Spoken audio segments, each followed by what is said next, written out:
So the government claims that they're trying to ban TikTok because China has control over what we do and don't see on the app. And I figured we can just test that. I mean, I have a huge following. I can just make a video that tests exactly what they're trying to say we can't see. And we can all just boost this video and see if it gets censored. So we're about to speed run everything bad about China that China doesn't want anyone to know. And we'll see if TikTok takes it down. Because the other day I was in a Twitter space with the FCC commissioner and a number of other government officials and people that are working on this China legislation. And they seem to very genuinely, as like honest people, be concerned about the China issue. Like, it made it clear to me that the ongoing discussion on Capitol Hill and amongst the regulators and people involved in the bill is at least that they see it as a genuine concern that China can control what hashtags trend and what topics get seen and what topics get suppressed. And I realized that I've never made any China content. I've never made anything critical of China, and I don't really see that much stuff that's critical of China on TikTok. Maybe because we just never think about it and talk about it, but let's see. So here's a greatest hits of all of the worst things about China that are real things that they don't want you to know about, and now you're about to know about them, and we'll see if they take it down.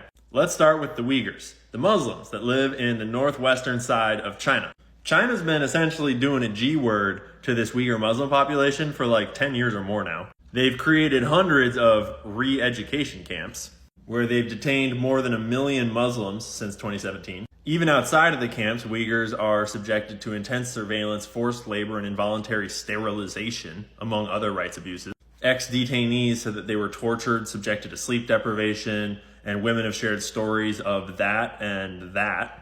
And they're not just worried about the Uyghurs because they're different than the Han Chinese people, but also because this region is extremely energy rich, and it's critical to their $1 trillion Belt and Road Initiative, which is China trying to remake the Silk Road with modern technology. The country launched the Belt and Road Initiative, a $1 trillion investment in things like fiber optic cables, train lines, and gas pipelines, meant to boost the country's economic and political influence around the world by making it easier to trade with China. If you plot these projects on a map, you'll see a lot of them pass through Xinjiang.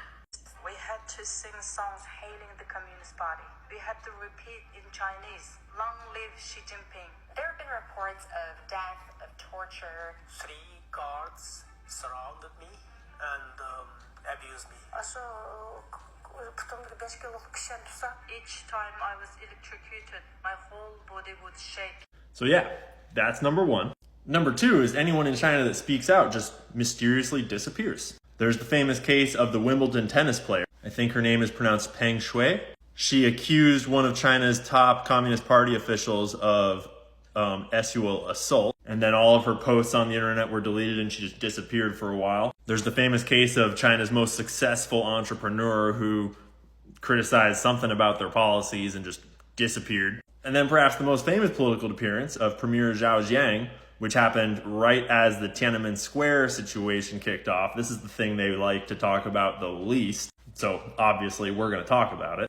If you don't know, in 1989, there was a whole bunch of protests and unrest growing of people criticizing the, shall we say, authoritarian nature of the government, calling for more democratic reforms, and thousands and thousands and thousands of people gathered in Beijing to protest. This is where you get the famous Tank Man photo. And then China deployed the military and started firing on the civilian protesters, killing hundreds, if not thousands, of unarmed, peaceful pro-democracy protesters. And they imposed martial law, cracking down on dissent all over the country. Here's footage. Noise of gunfire rose from all over the center of Peking. And then, as troop lorries were seen moving down the road, there was gunfire from those lorries. The troops have been firing indiscriminately, but still, there are thousands of people on the streets who will not move back. The bicycle rickshaws scooped up the injured. Others were shunted onto bikes and pedaled to hospital. And all that is not to mention what China's been doing to Tibet for decades now. So there's the spark notes on a lot of the worst things about China that China does not want you to know about or to talk about. And I say that y'all help me boost this video, get it up there in views, and see if it gets censored. Because I think we can all agree that I did a pretty good job of not saying any keywords that would get a video banned normally, of not showing anything terribly violent or graphic. There's nothing in this video that should get it taken down, right? I mean, my anti-American government videos get taken down for Lord knows what, for everything. I even had a 9/11 memorial video that wasn't about conspiracy theories. It's just about how beautiful life is and how you should enjoy every moment of it. I had that taken down by TikTok. So if this video stays up and gets a lot of views, that pretty thoroughly undermines this narrative of China controls TikTok's algorithms and China censors what you and I can see. Because there's two arguments that the US government's making. One is that China can control what we do and don't see about China, and so US citizens aren't learning about how bad China is, which is a big problem.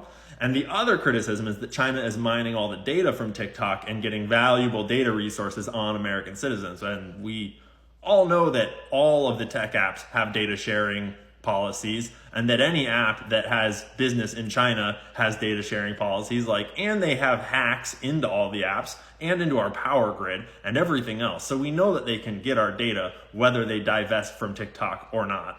And I'm going to be on another space later today talking about this China ban with various officials on Twitter. We'll see what comes of that. We'll see what comes of this video. Help me get it out to the world. Help me see if we can debunk this theory. Or hell, maybe they censor this video and then we do a little more investigating and see if there's legs on this thing. I think one of the most important things in independent journalism, in journalism in general, is not to presuppose that you already know the truth. Even if it seems unlikely, or even if it seems like there's ulterior motives, test your theories, do some research, be okay with being wrong. We'll see what happens. I mean, I feel confident that the US government has ulterior motives in this whole situation. They don't all agree on anything ever. But even so, let's see if there's anything to these allegations that they're making about China controlling TikTok. Despite TikTok already moving all of its data and servers to Oracle, a CIA company based in Texas. Nothing about that is fishy. Because let's just close by reminding ourselves that every government in this modern world is corrupt, and they're all screwing everyone over. And China, America, Russia, every other government in between, they're all trying to, well, maybe I shouldn't say that. They're not good.